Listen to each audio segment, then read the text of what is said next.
Gente, vamos entender direitinho sobre essa tensão entre a Rússia, a Ucrânia, Rússia e Estados Unidos. A Ucrânia está no meio ali, mas o problema maior é entre a Rússia e os Estados Unidos. Daqui a pouco a gente vai entender com palavras fáceis, que a gente entenda tudo. Acompanhe comigo esse VT. Não tem VT? Ah, não, vote. Vamos já falar com o professor Leandro Consentino. Para falar desse tema, recebo aqui na Rede Vida e Televisão, né, que nos ajuda muito, muito mesmo, o professor Leandro Consentino, bacharel em Relações Internacionais. Boa tarde, professor, seja bem-vindo mais uma vez. Agradeço ao senhor mais uma vez por estar conosco. O senhor nos ajuda a pensar, a refletir e mais uma vez queremos que o senhor nos ajude a entender sobre esse imbróglio, né, internacional aí, Rússia, Estados Unidos e Ucrânia. Seja bem-vindo, professor. Muito obrigado, Padre Juarez. Uma boa tarde ao senhor e boa tarde a todos os telespectadores do Bendita Hora.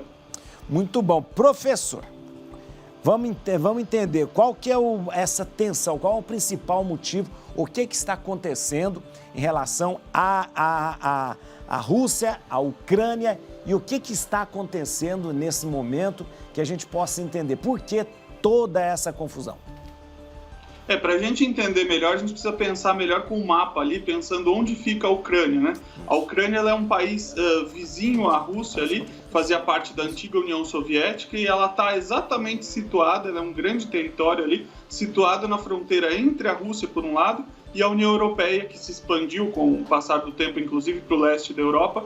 Ela fica entre essa União Europeia e entre a Rússia. Então, ela funciona meio que como o que a gente chama de um estado tampão ali, entre duas civilizações, entre duas organizações bastante distintas, né? A Rússia com as suas crenças ali mais centralizadas, ali o próprio Vladimir Putin é um governante com mãos de ferro ali desde do ano 2000, ali governando a Rússia, alternando entre o cargo de presidente e primeiro-ministro, e a União Europeia, que tem uma crença forte nas instituições democráticas, no liberalismo econômico.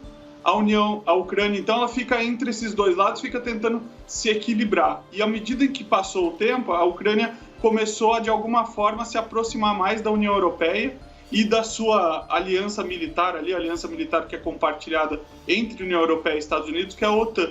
E aí, nessa aproximação, a Rússia viu um perigo aí de estar perdendo um grande país aliado, um grande satélite, entre aspas, que poderia ali ajudar a Rússia a se expandir. Então, esse é o grande conflito que a gente está vendo. De um lado, o Ocidente, União Europeia e Estados Unidos, e do outro, Rússia tentando dominar ali ou exercer influência sobre a Ucrânia.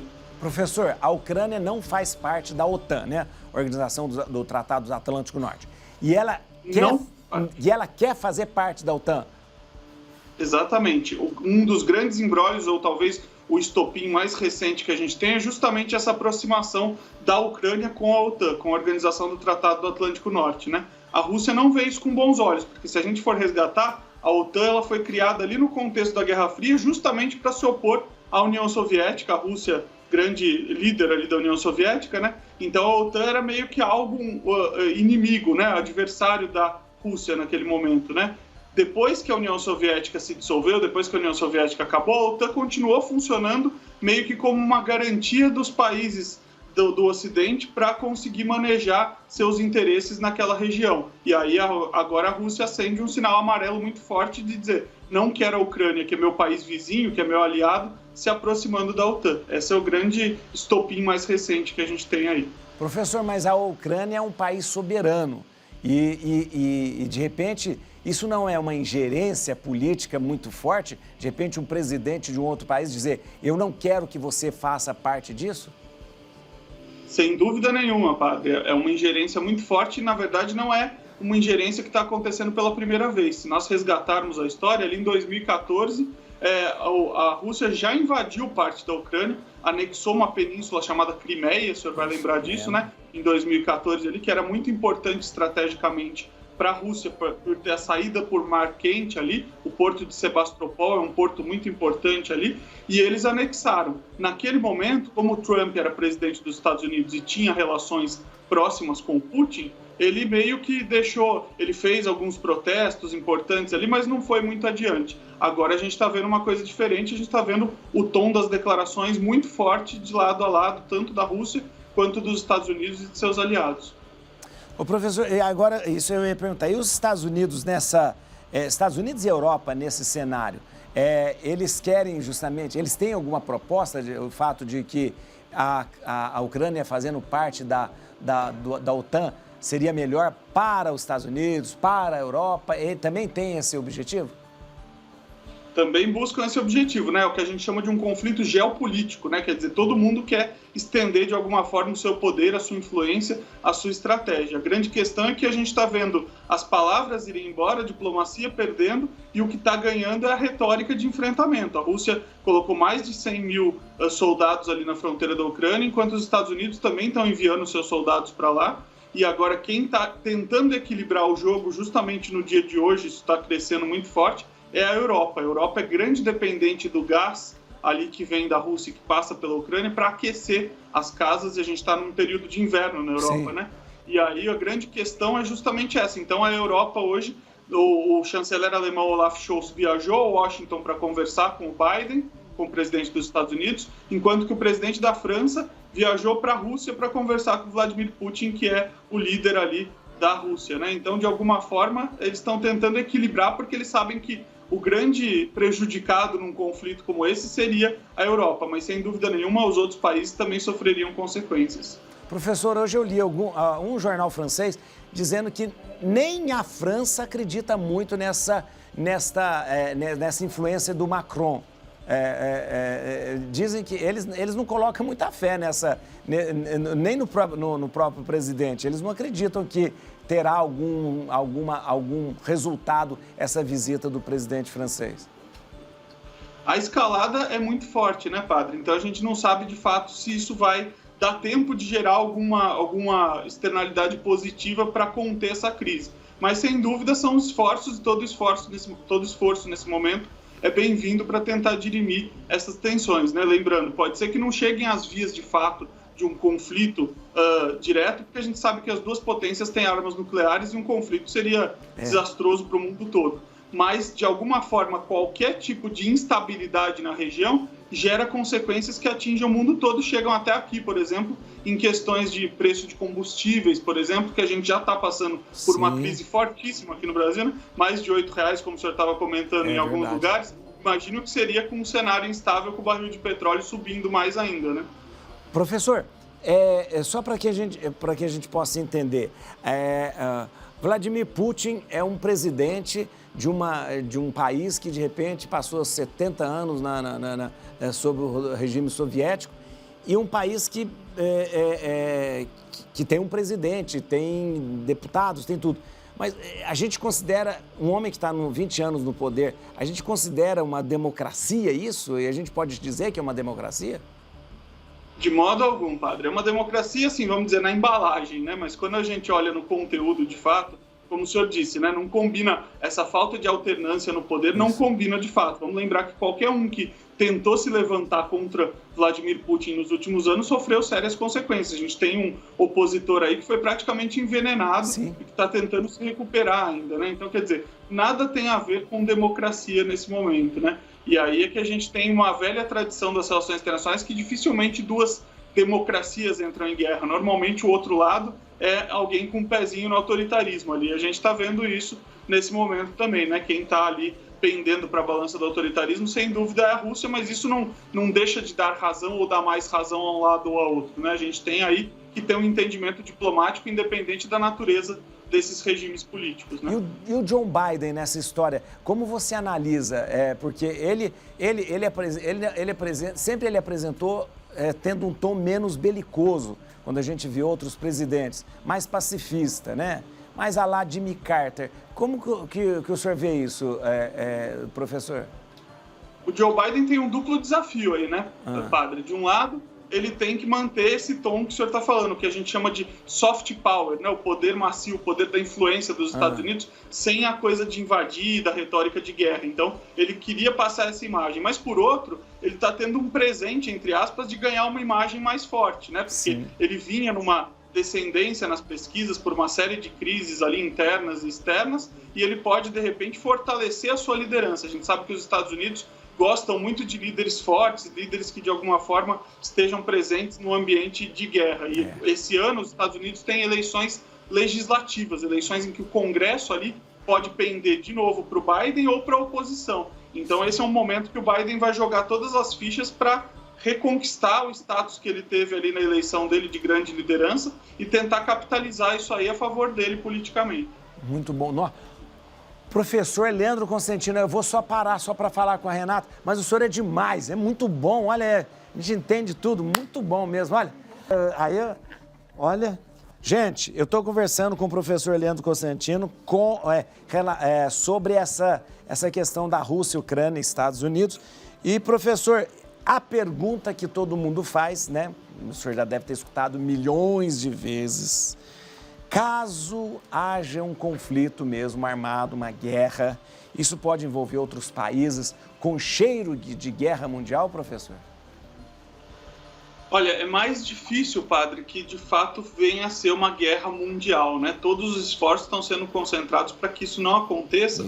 E esse risco foi minimizado quando surgiram as armas atômicas, né? A gente teve 2 guerras mundiais antes do advento dessas armas, e quando a Segunda Guerra Mundial acabou com aquele triste episódio de 2 armas atômicas sobre o Japão, de alguma forma os países souberam que dali para frente, se a gente tivesse uma terceira guerra, ela seria muito complicada do ponto de vista de que destruiria o mundo todo, né? Porque um país que tem arma atômica como os Estados Unidos atacando outro que tem arma atômica como a Rússia, geraria de fato um que a gente chama de inverno atômico, uma destruição total ali, que ninguém sairia, enfim, ganhando de uma guerra dessa. Então, é mais difícil que seja um conflito dessa extensão. Mas, sem dúvida nenhuma, intervenções armadas e escalada ali de guerra, a gente está, enfim, às portas de enfrentar. Não parece que isso ganhe esses contornos tão amplos, mas, de fato, a gente parece que vai ser difícil evitar que haja uma invasão ou algum tipo de tensão ali naquela região, com consequências muito mais,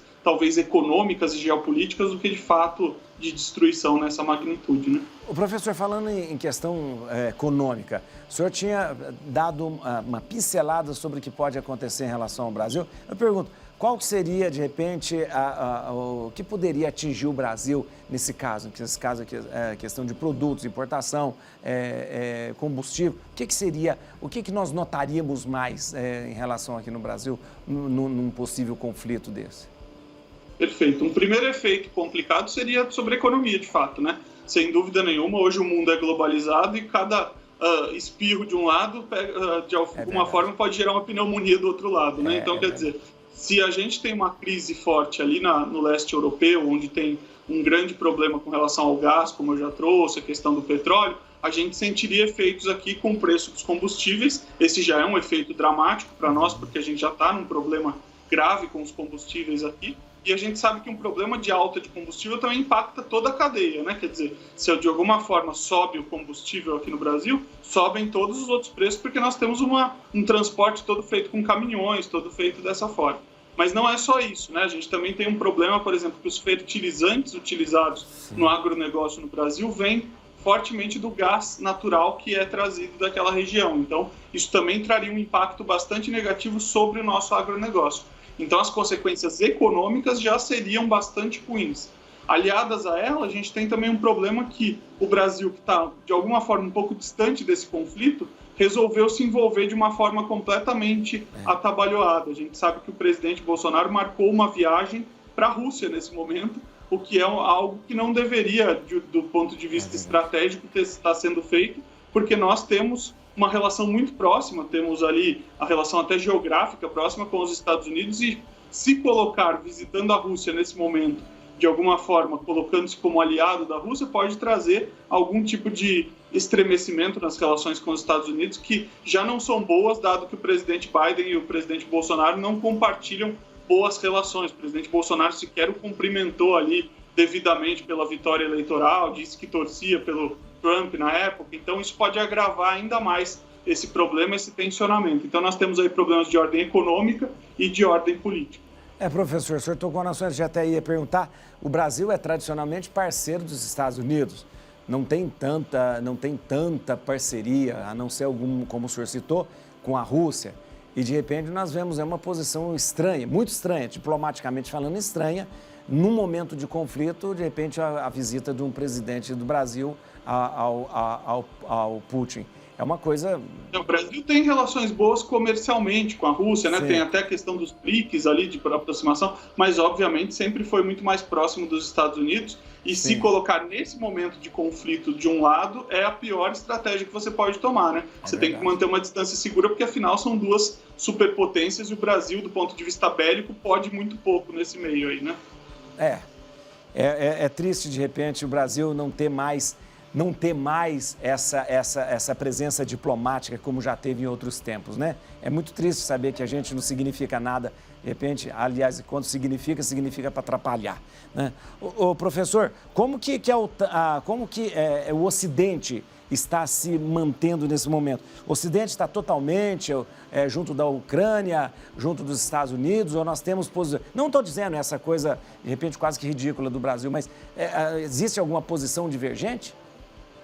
O Ocidente, em sua vasta maioria, está alinhado aos Estados Unidos, né? Os Estados Unidos, na verdade, estão representando o que é o interesse do Ocidente. Na verdade, a grande questão é que a Ucrânia estava se ocidentalizando ou se aproximando do Ocidente, e a Rússia quis barrar essa aproximação. Agora, de fato, o Ocidente tem um conflito ainda mais amplo, se a gente for pensar, não só com a Rússia, mas também com a China. Ali na China já se colocou fortemente ao lado da Rússia nos últimos dias, e isso gera um tensionamento até mais do que meramente o conflito, algo geopolítico de uma maneira maior, né? Quer dizer, a gente já ouve falar há algum tempo da ascensão da China. Nesse momento, parece que ela está colocando as suas cartas na mesa para que de alguma forma, essa mudança aí de mãos de quem controla o poder global, a agenda global, esteja se configurando. Isso não é para hoje, não é para amanhã, mas sem dúvida é um passo a mais que a gente vai assistindo aí nesse conflito. Professor, o senhor acha que a gente tem um mundo dividido hoje, como era no tempo da cortina de ferro, né? Daquele tempo que nós tínhamos um bloco socialista, um bloco capitalista, mas hoje não existe isso, mas o senhor acha que nós temos essa divisão? É menos forte do que era naquela época, padre, né? Quer dizer, naquele momento a gente tinha até uma ideologia que respaldava um lado ali, que era o socialismo. Hoje a gente não tem mais isso, né? Mas, sem dúvida nenhuma, a gente tem um conflito latente entre China, Rússia e entre os valores ocidentais aí, que a gente vai assistir o desdobrar deles, né? Alguns chamam de Guerra Fria 2.0, coisa que o valha, né? Mas a gente não tem aquele grau de conflito, mas sem dúvida a gente tem algum tipo de animosidade, a gente tem assistido nos últimos tempos, sobretudo acho que essa crise da Ucrânia deixa isso bem marcado aí. Professor, mas essa tensão entre Ocidente e Oriente, isso é praticamente milenar, histórico. Se a gente acompanha pela história, a gente vê o Império Romano do Oriente e do Ocidente, a queda de Roma, depois a queda de Constantinopla, sempre havendo essa tensão, né?